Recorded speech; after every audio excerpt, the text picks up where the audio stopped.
धाकड़ खबर, बेखौफ सुबह, बेबाक अंदाज। धाकड़ खबर में आपका स्वागत है। मैं आपके साथ हूं अकरम रईस खान। कल एक खबर मैंने आपके सामने रखी थी उन्नाव की। उन्नाव यानी कि उत्तर प्रदेश का वो उन्नाव जहां पे बीजेपी के विधायक कुलदीप सिंह सेंगर गैंगरेप के और हत्या के दोषी करार दिए जा चुके हैं, यानी कि सजा याफ्ता हो चुके हैं। सीट खाली हुई, उपचुनाव हुआ, भाजपा जीत गई, लेकिन वो वकील अब इस दुनिया में नहीं रहे जो इस बेटी को इंसाफ दिलाने की लड़ाई लड़ रहे थे। पिछले 16 महीने से वो बिस्तर पे थे जब से उनका एक्सीडेंट हुआ था।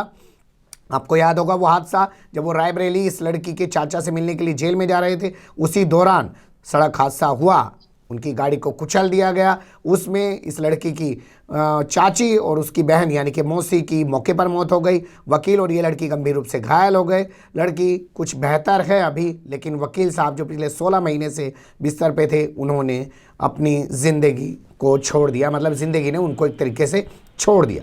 तो यहाँ सवाल ये पैदा होता है कि उन्नाव बार एसोसिएशन जो वकीलों की संस्था है, वो इस मामले को कैसे देख और समझ रही है और उनके लिए क्या करने की सोच रही है, या उनकी जो ये शहादत हुई है वो उसको शहादत भी मान रहे हैं या नहीं।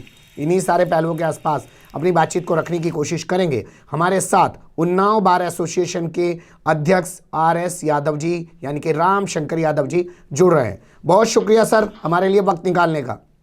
मेरा पहला सवाल आपसे ये है, आप बार एसोसिएशन के अध्यक्ष हैं, महेंद्र सिंह जी की जो मौत हुई है, क्या आप उसे शहादत मानते हैं?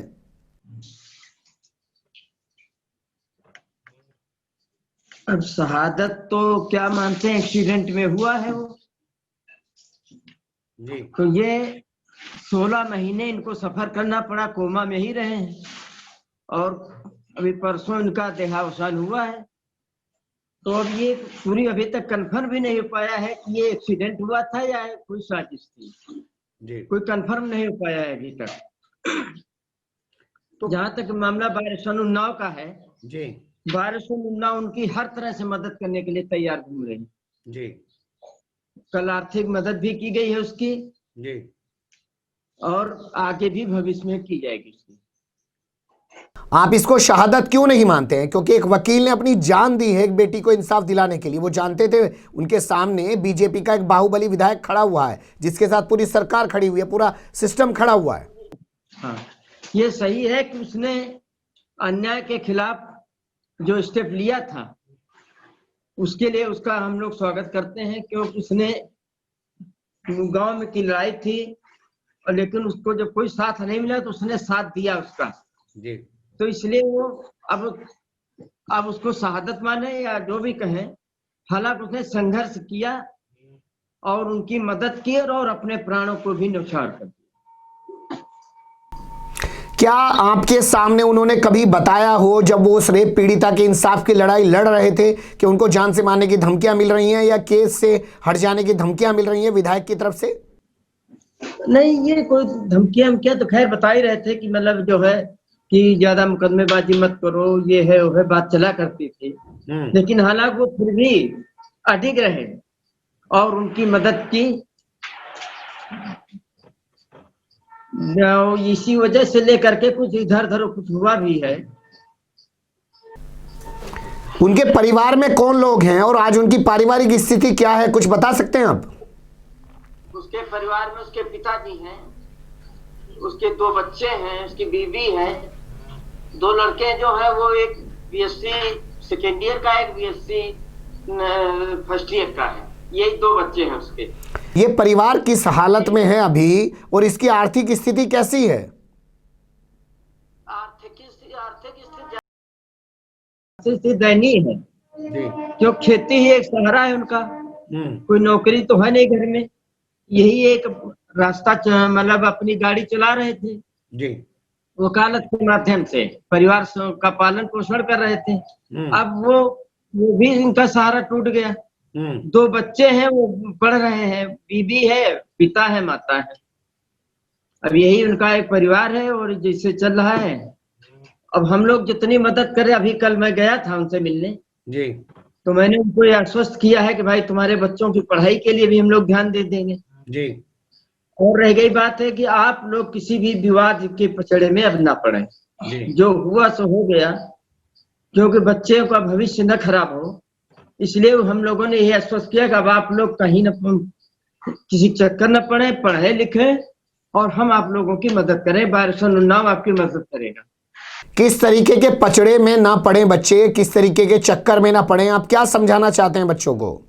पिता ने एक अन्याय के विरुद्ध लड़ाई लड़ी और उसका ये हश्र हो गया, तो हमारा उनसे कहना यह था कि बेटा तुम लोग जो है अपनी सिर्फ पढ़ाई करो और पढ़ाई करते रहे, अपने अपने उच्च स्थान पर पहुंचे जहां पहुंच सकते हो, मेहनत के माध्यम से, कर्म के माध्यम से आप आगे बढ़ें। और किसी के कहने सुनने अगर कोई तुम्हारे पर कोई बात इधर उधर से आती भी है तो वो आप हम लोगों से आकर के बताइएगा, हम आप लोगों की लड़ाई ले लेंगे, लेकिन आप नहीं लड़ेंगे, कानून के जरिए से होगा। और आप लोग कहीं इधर, ठीक है, कानून के जरिए से तो वकील साहब भी लड़ रहे थे और उस रेप पीड़िता के साथ खड़े हुए थे। उन्हें पता था सामने बीजेपी का एक बाहुबली विधायक है जिसके साथ पूरी सरकार और पूरा सिस्टम खड़ा हुआ है। क्या बार एसोसिएशन उनकी यादगार के लिए कुछ करने जा रही है, महेंद्र सिंह की यादगार के लिए? अब उनकी अब क्या, कोई है ही नहीं तो किसकी क्या करेगा। विधायक जी जेल में है, ये खत्म हो गए, अब इसके आगे बचा क्या है? तो बार उन्ना उनके परिवार की देखरेख थोड़ा कर देगी। अगर इनके परिवार को कोई परेशान करता है तो उसमें बार मदद कर सकती है। अब वो बच्चे हैं, अभी छोटे हैं जी, तो और कोई आगे उनका सहारा भी तो नहीं है। क्या इस केस के बाद आप जी, क्या इस केस के बाद, इस मामले के बाद आपको लगता है जो वकील ऐसे बड़े मुकदमों में शामिल होते हैं उनको सुरक्षा मिलनी चाहिए पहले से ही? तो ये तो सुप्रीम कोर्ट ने किया था कि उनको जो है सुरक्षा दी जाए, तो उसमें यहाँ तो 2-3 वकील ऐसे भी हैं जो वकालत उसमें नहीं भी करते हैं और दूसरे के साथ में पावर लगा दिया, वो भी उस सुरक्षा लिए घूम रहे हैं यहाँ पर। तो वो तो एक अपना क्या कहते हैं, अपना वो बनाते घूम रहे हैं कि हम बड़े टैलेंट हैं, हम बड़े वो हैं, हम बड़े भारी वकील हैं, जबकि ऐसा है कुछ नहीं। ये सरकार का दुरुपयोग कर रहे हैं यहाँ पर लोग। मैं ये पूछ रहा हूं कि जो ऐसे मुकदमे लड़ते हैं वकील, क्या उनको सुरक्षा मिलनी चाहिए? यादगार की बात मैंने इसलिए की क्योंकि एक वकील महेंद्र सिंह एक बाहुबली विधायक के खिलाफ लड़ते हुए शहीद हुए हैं। तो क्या बार एसोसिएशन उनकी याद में कोई किताब लिखे, उनकी कोई प्रतिमा बनाए, उनके नाम का कोई कक्ष बनाए, कुछ ऐसा कर सकती है क्या? अभी तो कोई विचार हुआ नहीं है। महेंद्र सिंह के नाम से कोई न कोई कार्रवाई, पुस्तक में इनका नाम आएगा। अब जी हमारे बार से पुस्तिका बनती है, उसमें इनका नाम आएगा, उसमें इनका इतिहास, जीवन परिचय लिखा जाएगा कि इन्होंने एक बाहुबली विधायक के खिलाफ पावर लगा करके एक ऐसे व्यक्ति की मदद की जिससे उनको अपने प्राणों की आहुति भी देनी पड़ी। इस पर एक इनका इतिहास लिखा जाएगा बाद में। क्या जब इनका एक्सीडेंट हुआ था उस वक्त बार एसोसिएशन ने क्या किया था? जब एक्सीडेंट हुआ तो बार ने एक्शन लिया, हम लोगों ने उनके खिलाफ खड़े हुए, आंदोलन किया, आर्थिक मदद भी की गई थी बीमारी, और उनको आर्थिक सहायता भी हम लोगों ने पहुंचाई, और कल भी आर्थिक सहायता देने गए थे।